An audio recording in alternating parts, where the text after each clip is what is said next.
strong relationships, whether the kid comes here or not. But when you do get to the finish line and there isn't that payoff, given all the changes that are going on in college football right now, does it sting a little bit more, or does it make you feel like sometimes you need to maybe change your approach and how you go about things at all? I think college football has changed the period, right? The NIA deal is real.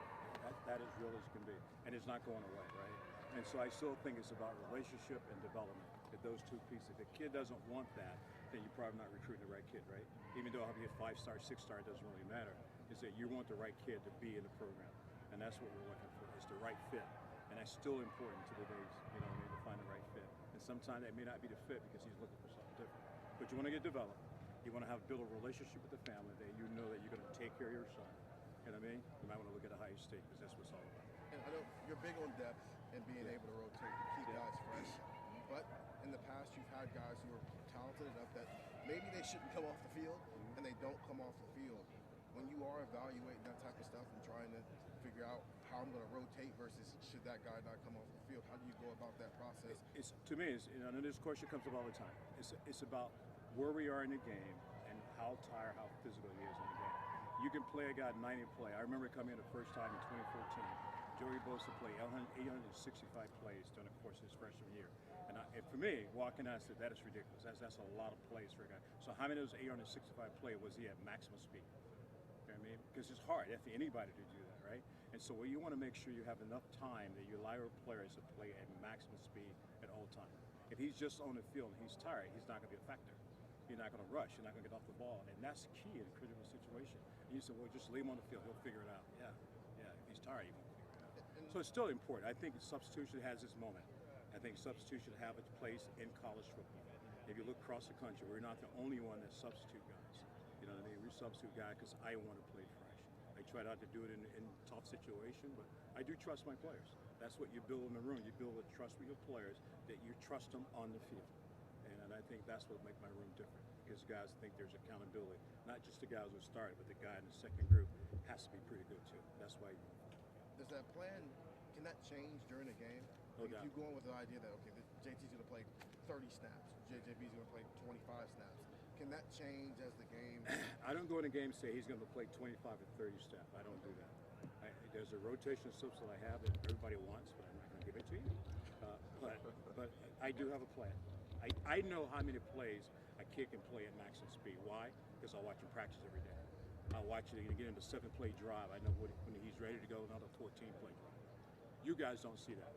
I see that in practice. So when you say, well, why is he substitute? Because I know there's a limit when that body is going to shut down. And I don't want to make sure he's on the field because he's hurt, he's tired, that injury comes, because that's my fault. That's the worst thing that could happen.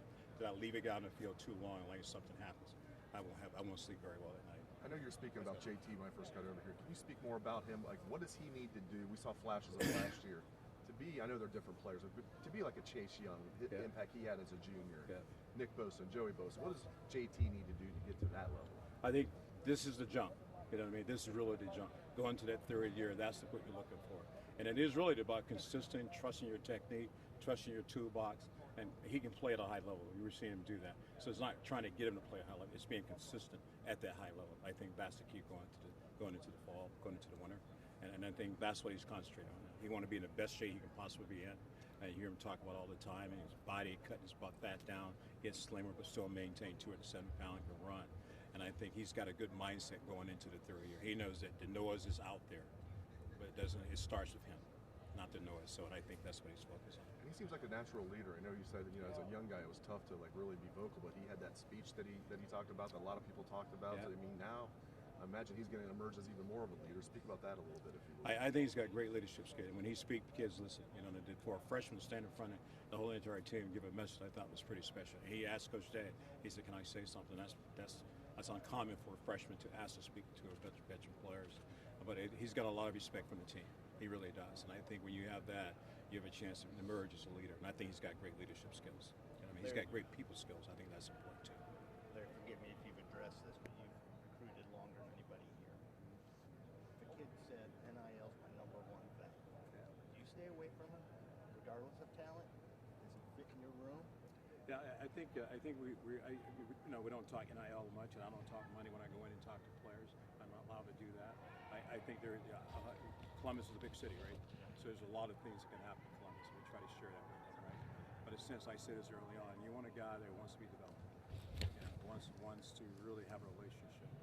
And my story is that if you, whatever you take now, if you have a chance to be a top player, the top fifth pick in the draft, are you willing to give that up for this one-time thing that you might get here, right?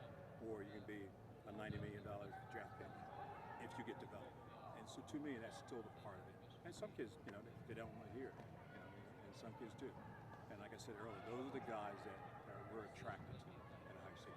Do you factor in family situation in that? I mean, You have a to. lot of it could be greed. Some of it's just, I want to take You have care to. of it. I think you almost have to.